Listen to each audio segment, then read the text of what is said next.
kategori dain yurja adauhu, hutang yang bisa diharapkan pembayarannya. Begitu dalam kitab Majmu' Fatawa.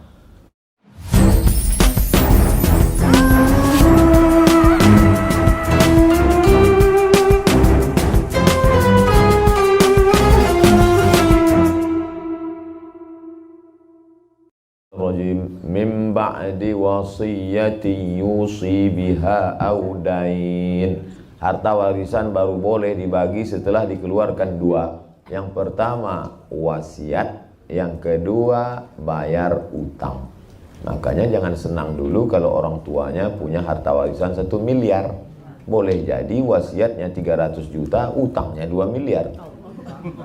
Makanya jangan beli ruko ini, bermasalah karena antara ahli waris masih bertikai konflik. Begitu juga dengan wasiat dari orang meninggal untuk orang hidup maupun wasiat dari orang hidup untuk dia. Setelah dia meninggal kita serahkan ke ahli waris. Begitu juga dengan hutang piutang kita. Saya sampaikan ke jemaah haji sebelum berangkat Makkah kota suci, uang yang dibawa suci, maka kita pun mesti sucikan diri. Undang tetangga silaturahim baca doa sudah, tapi hutang piutang kita.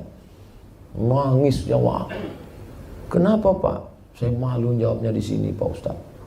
Terus mau di rumah. Apa masalahnya? Rupanya utang dulu waktu sekolah. Utang apa? Utang bakwan. Terbayar. Hitunglah berapa, serahkan ke ahli waris. Dulu yang jualan di sekolah, udah nggak ada lagi ahli waris, sudah meninggal semua. Serahkan ke lembaga yang dinikmati orang banyak. Masjid, panti jompo, rumah yatim, fakir miskin, pondok pesantren. Serahkan dengan niat untuk almarhum. Itu saja lagi solusi bagi kita yang ada amanah mau disampaikan orangnya sudah meninggal dunia. Wallahu a'lam bishawab. Baik, yang kedua dari Rina, silakan.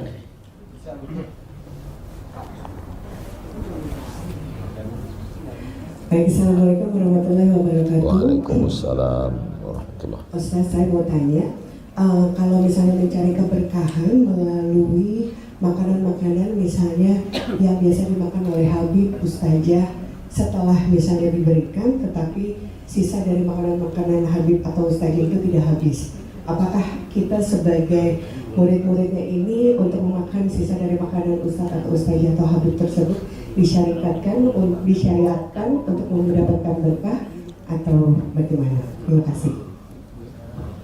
Ada sahabat Nabi namanya Khalid bin Walid. Khalid bin Walid suatu hari kehilangan pecinya, topinya. Mana topi saya? Mana topi saya? Mana topi saya? Kata temannya, kenapa ente pusing nyari topi hilang? Di pasar kan banyak jual topi. Kata dia, bukan masalah topinya, tapi dalam topi itu ada rambut Rasulullah SAW. Itu dalil ngambil berkah dari fisik Nabi. Lalu kemudian tentang mengambil berkah dari keluarga Nabi, Zaid bin Thabit mencium tangan Abdullah bin Abbas.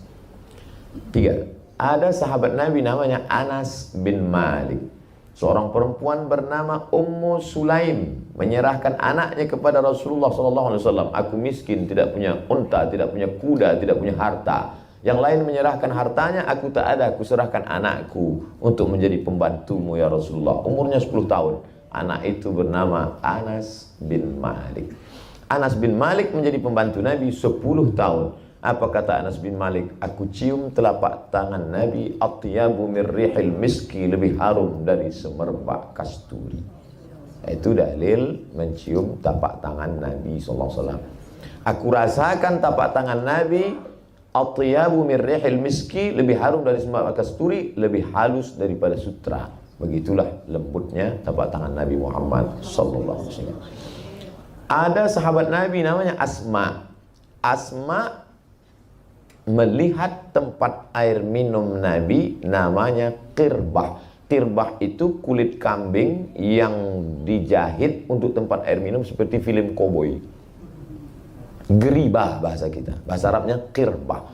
Lalu setelah Nabi meninggal, qirbah itu diambil oleh Asma hanya untuk mengambil berkah minum dari bekas bibir Nabi Muhammad SAW. Dan ketika anaknya sakit atau keluarganya sakit, dia tuangkan air, diminumkannya dari bekas bibir tirbah bekas minum Nabi SAW.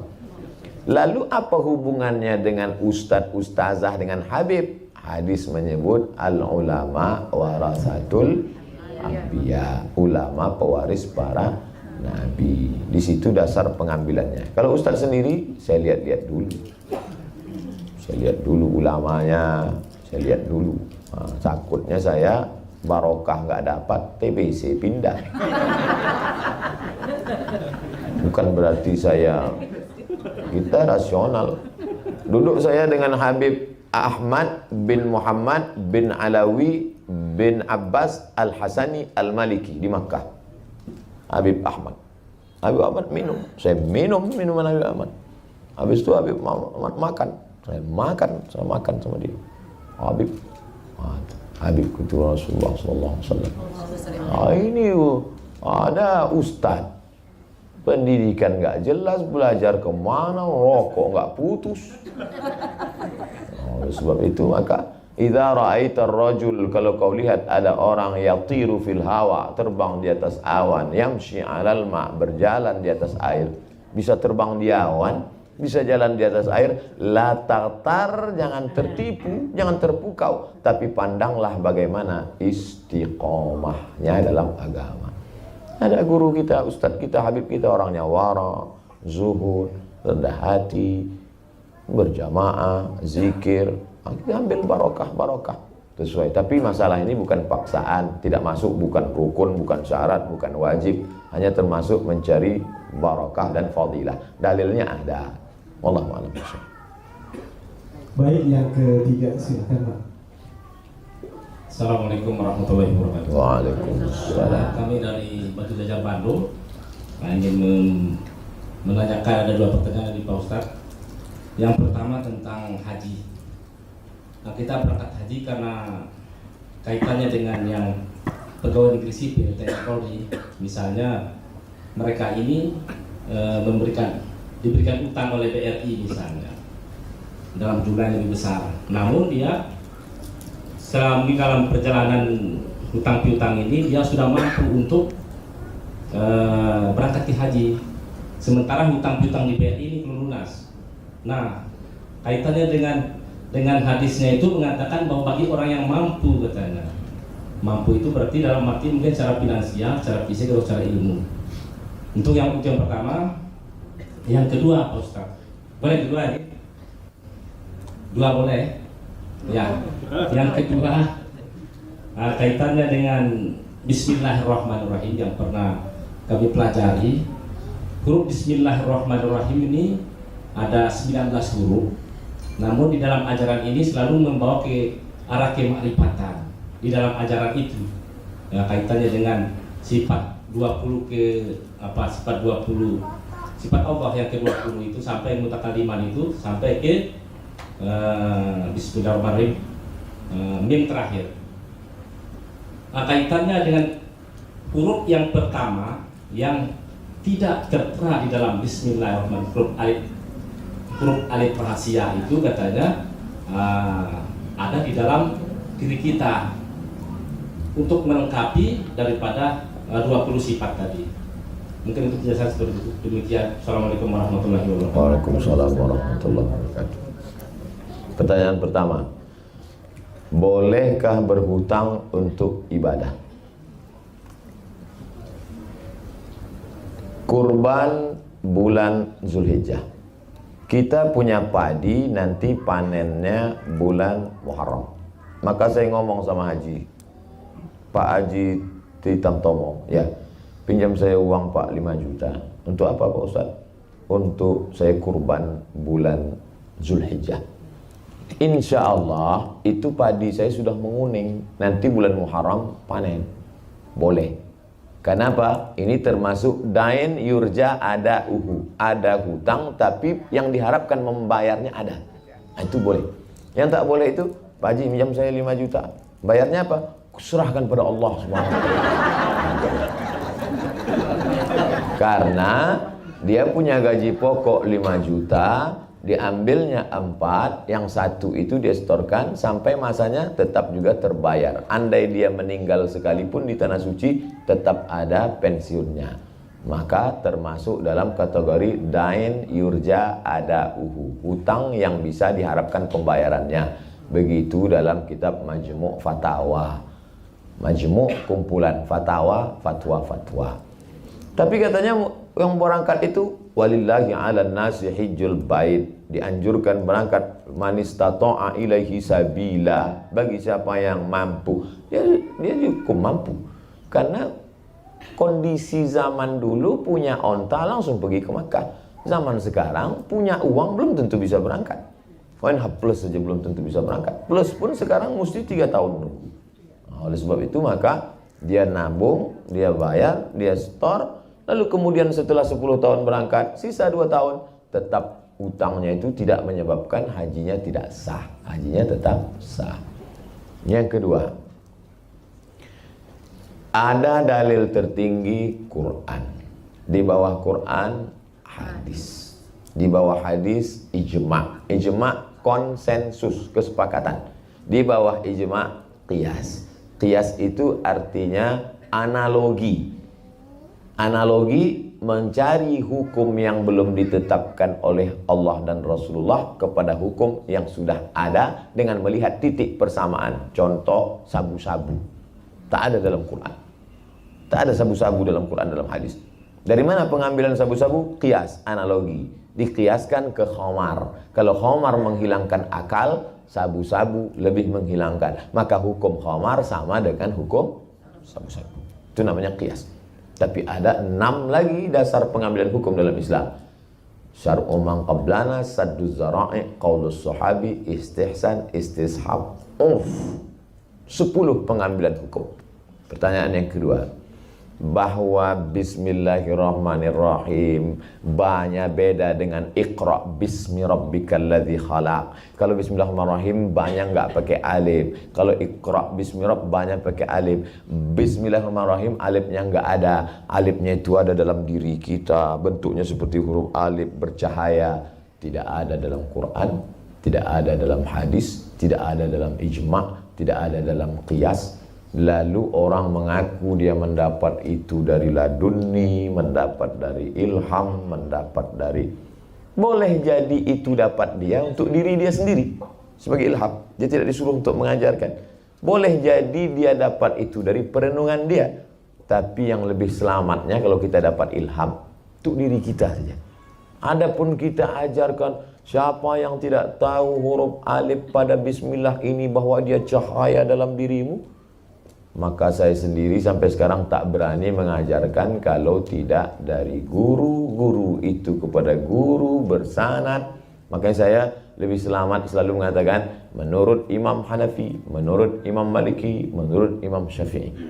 Adapun mengkaji yang tidak ada di kitab, ini bukan kaji orang sembarangan Ustaz, ini dapatnya setelah puasa 3 hari 3 malam datang segala macam. Saya termasuk yang tidak begitu mengajar. Saya takut karena semua akan diminta pertanggungjawaban di hadapan Allah Subhanahu wa taala. Wallahu a'lam. Baik, yang keempat, silakan.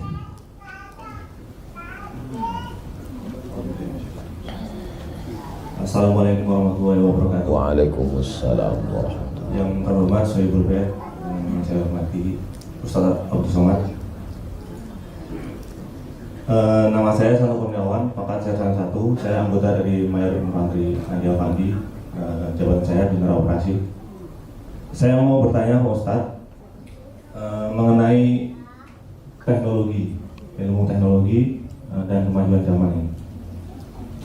Saya sebagai seorang tentara, saya menggunakan sebuah teknologi yaitu robot untuk mining sebuah Bitcoin. Dalam konteks keberkahan ini, saya mau bertanya, robot yang saya hasilkan dari smartphone itu dapat menghasilkan koin yang bisa saya jual. Apakah itu saya mendapat keberkahan? Itu aja, terima kasih. Assalamualaikum. Waalaikumsalam warahmatullahi wabarakatuh. Bapak punya robot. Robot ini menghasilkan koin. Koin ini dari mana dapat robot nih? Dari mining. Bitcoin, uang digital. Dari mana dia dapat? Dengan cara apa dia? Dengan program yang ada di server yang kita ikuti, lalu mendapatkan sebuah koin, dan koin itu macam-macam. Nanti bisa diuangkan. Dan kita jual, ada perusahaan namanya Indodax yang ada di Indonesia, dan bisa menjadi uang sebuah rupiah. Islam tidak mengatur kita naik apa, mereknya apa, karena teknologi akan canggih terus. Dia hanya mengatur substansi kaedah umumnya saja. Kalau dalam transaksi itu tidak terdapat ghish, tipu, zulm, aniaya, gharar, gambling, judi, ketidakpastian, maka transaksi muamalat, jual beli, transaksi apapun boleh. Tapi kalau di dalamnya ada ghish, tipu, di dalamnya ada zulm, aniaya, di dalamnya ada gambling, gharar, ketidakpastian, maka walaupun tidak ada tiga-tiganya, salah satu, maka transaksi itu haram. Walaupun tidak canggih. Kita tidak lihat canggih tak canggihnya. Contoh e-commerce, jual beli barang, tapi akadnya kita tidak lihat orang, tapi dia melalui multimedia. Maka e-commerce diputuskan oleh Lembaga Bahsul Masail di NU, di Muhammadiyah namanya Majelis Tarjih, boleh, tapi bersyarat selama tidak ada menyediakan tas, dia kasih gambar, kirim ke nomor rekening ini. Begitu barang datang tak sama dengan gambar. Di situ kulit buaya, ini kulit ular. Lalu kemudian di mana kita bisa tukarkan?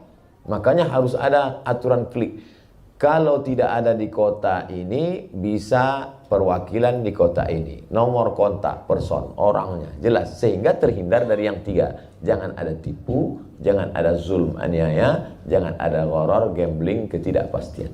Maka kalau selamat dari yang tadi, pelajari dari awal sampai ujung akhir, tak ada tiga-tiganya, halal. Ada tiga-tiganya, jangan. Karena kita mencari rezeki yang berkah.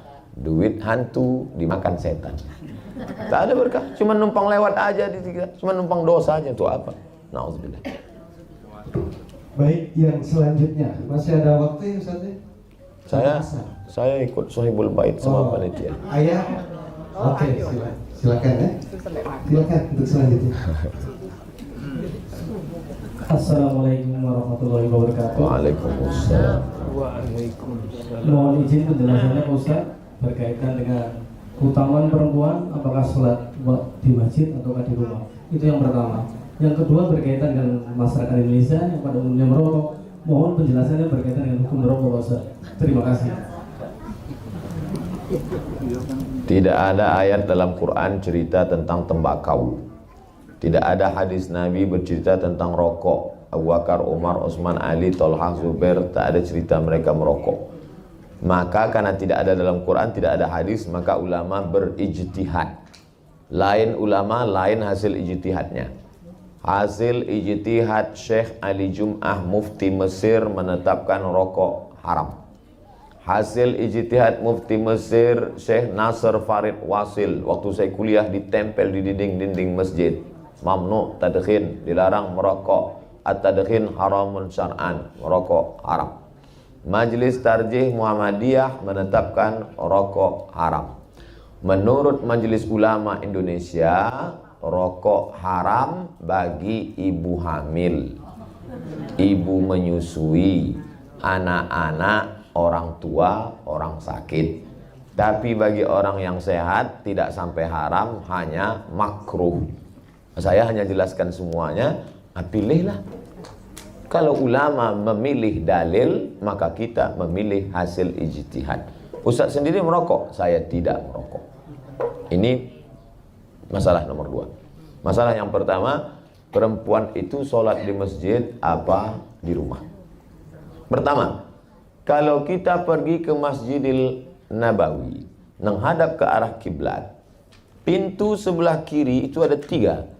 Pintu Babul Baqi, Babu Jibril, di belakang Babu Jibril Babun Nisa. Masuk akalkah pintunya ada, orangnya nggak ada? Menunjukkan bahwa ada perempuan sholat di masjid. Dalil yang kedua, kata Nabi, khairu sufufir rijal, sebaik-baik sop laki-laki di depan, sebaik-baik sop perempuan belakang. Masuk akalkah Nabi ngatur sop perempuan kalau perempuannya nggak ada? Maka kalau seandainya perempuan nggak ada, pasti Nabi mengatakan sebaik-baik sop laki-laki sini, yang perempuan pergi pulang. 3.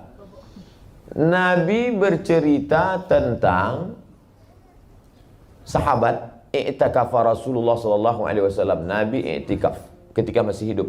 Summa i'takafa azwajuhu min ba'dih. Setelah Nabi meninggal, istrinya i'tikaf. Salat 5 menit, i'tikaf 10 hari 10 malam. Kalau yang 10 hari 10 malam boleh, apalagi yang 5 menit. 4. Aisyah istri Nabi, Ummul Mukminin, ibu kita radhiyallahu anha, Aisyah melihat perempuan salat dan pulang, mereka menutupi dirinya bimurutihinna. Mereka menutup pakai kain panjang sampai tak terlihat orang lain. Artinya ada perempuan salat tapi dia tutup dirinya supaya tidak menimbulkan fitnah. 5. Tentang seorang perempuan yang salat di zaman Nabi, mengikat tali di atas, lalu saat salat itu dia berpegang ke tali itu. Dia pegang kuat. Saking panjang ayat imam supaya kalau dia ngantuk dia nggak tumbang. 5 dalil ini menetapkan bahwa perempuan ada di masjid.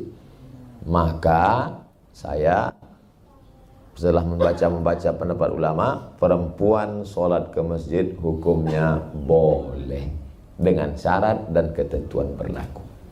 Tidak memakai perhiasan berlebihan, tidak memakai pakaian sempit, tidak bersolek jahiliyah, tidak menimbulkan fitnah. Nah, itu. Saya pernah masuk masjid, itu di belakang masjid kan pasang tirai. Dan dengar suara dari balik tirai ngobrol cikikikan. Dalam hati saya, pantesan perempuan dilarang ke masjid. Untung saya sehat. Kalau sakit saya disangka hantu, pingsan. Nah, jadi kalau menimbulkan mudarat lebih baik di rumah. Adapun larangan perempuan ke masjid menyatakan perempuan lebih baik di dalam tempat yang sempit, dalam pekarangan rumah, lebih baik dalam rumah, lebih baik dalam kamar ketika menimbulkan fitnah. Adapun rame-rame pengajian, silakan. Tapi kalau sendirian, ada nih sekarang perempuan rajin ke masjid, rupanya anak muda yang itu ganteng. Ah, ini tak betul. Menimbulkan fitnah, na'udzubillah. Nah, jadi sifatnya kondisional dan situasional. Wallahu a'lam. Baik, terima kasih.